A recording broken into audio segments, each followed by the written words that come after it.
News. This evening, police are investigating a double homicide on Indy's east side. A man and woman were found shot to death last night. That was inside a home near 21st and Emerson. Yeah, Fox 59's Jesse Wells spoke to the family of one of those victims and shares the message from community leaders to end the violence. Police are still investigating exactly what led to the double homicide here inside this home behind me. Whatever the motive, the case continues what unfortunately has been a violent start to the new year. On Wednesday afternoon, IMPD officers were called by people who live along East 20th Place to check the welfare of their neighbor. Once on scene, police found a man and woman shot to death inside a home and ruled the case a double homicide overnight.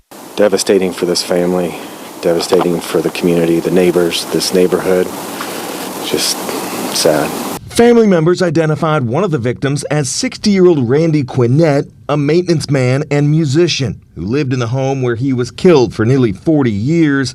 The second victim was his longtime on-again, off-again girlfriend, 57-year-old Deborah Russell.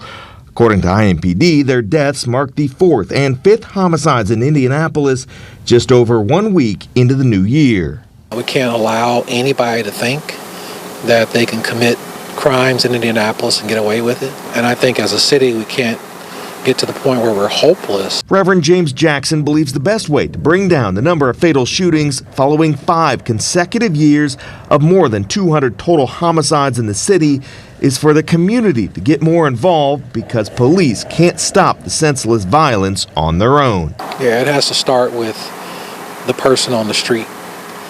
We're going to have to make sure we're sharing information. I still believe in the community policing model. In this case, neighbors claim they first became suspicious of a problem on Tuesday night when they saw someone run from the victim's home.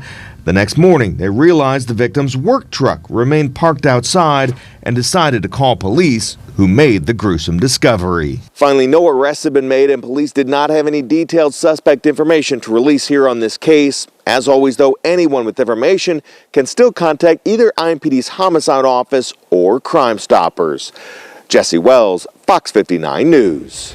A school portal hack is impacting